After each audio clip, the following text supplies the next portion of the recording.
بسم اللہ الرحمن الرحیم۔ اللہ کے بابرکت نام سے شروع جو بڑا مہربان اور نہایت رحم والا ہے۔ دوستو، آج کی ویڈیو میں آپ کو خوش آمدید کہتے ہیں۔ آج کا ہمارا موضوع ہے 4 مہینے کے بچے کی گواہی۔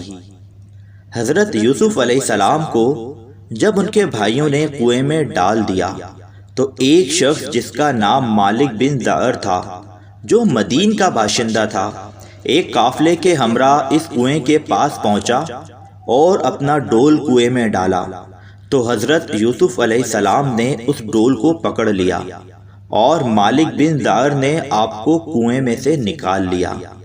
تو آپ کے بھائیوں نے اس سے کہا کہ یہ ہمارا بھاگا ہوا غلام ہے، تم اگر اس کو خرید لو تو ہم بہت ہی سستا تمہارے ہاتھ بیچ دیں گے۔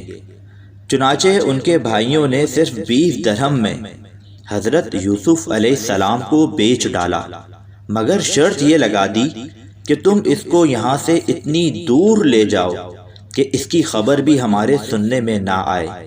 مالک بن زعر نے ان کو خرید کر مصر کے بازار کا رخ کیا اور بازار میں ان کو فروخت کرنے کا اعلان کیا۔ ان دنوں مصر کا بادشاہ ریان بن ولید املیکی تھا اور اس نے اپنے وزیر اعظم قطفیر مصری کو مصر کی حکومت اور خزانے سونپ دیے تھے، اور مصر میں لوگ اس کو عزیز مصر کے خطاب سے پکارتے تھے۔ جب عزیز مصر کو معلوم ہوا کہ بازار مصر میں ایک بہت ہی خوبصورت غلام فروخت کے لیے لایا گیا ہے اور لوگ اس کی خریداری کے لیے بڑی بڑی رقمیں لے کر بازار میں جمع ہو گئے ہیں، تو عزیز مصر نے حضرت یوسف علیہ السلام کے وزن برابر سونا اور اتنی ہی چاندی اور اتنا ہی مشک اور اتنے ہی حریر قیمت دے کر خرید لیا، اور گھر لے جا کر اپنی بیوی زلیخا سے کہا کہ اس غلام کو نہایت ہی اعزاز و اکرام کے ساتھ رکھو۔ اس وقت آپ کی عمر شریف 13 یا 17 برس کی تھی۔ زلیخا نے حضرت یوسف علیہ السلام کے حسن و جمال پر فرختہ ہو گئی اور ایک دن خوب بناؤ سنگھار کر کے تمام دروازوں کو بند کر دیا اور حضرت یوسف علیہ السلام کو تنہائی میں لبھانے لگی۔ آپ نے معاذ اللہ کہہ کر فرمایا کہ میں اپنے مالک عزیز مصر کے احسان کو فراموش کر کے ہرگز اس کے ساتھ کوئی خیانت نہیں کر سکتا۔ پھر جب خود زلیخا آپ کی طرف لپکی تو آپ بھاگ نکلے اور زلیخا نے دوڑ کر پیچھے سے آپ کا پیراہن پکڑ لیا جو پھٹ گیا، اور آپ کے پیچھے زلیخا دوڑتی ہوئی صدر دروازے پر پہنچ گئی۔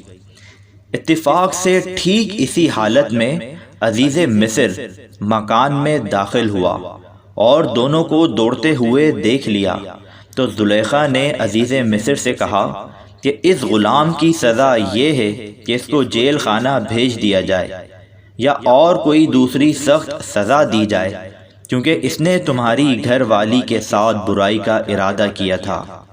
حضرت یوسف علیہ السلام نے فرمایا کہ اے عزیز مصر، یہ بالکل ہی غلط بیانی کر رہی ہے۔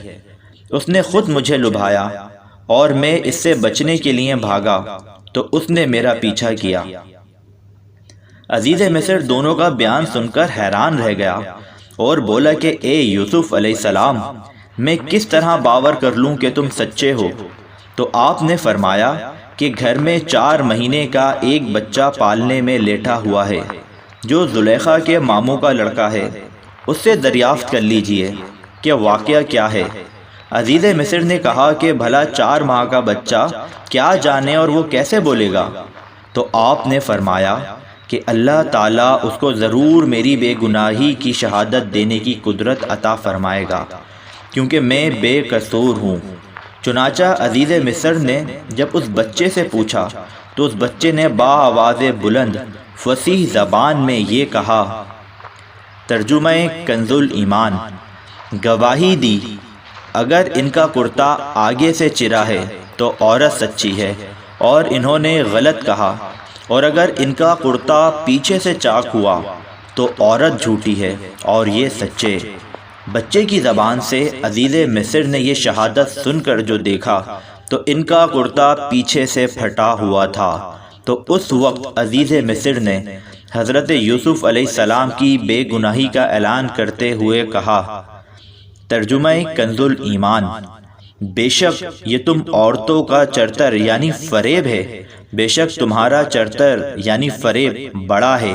اے یوسف تم اس کا خیال نہ کرو، اور اے عورت تو اپنے گناہ کی معافی مانگ، بے شک تو خطا واروں میں ہے۔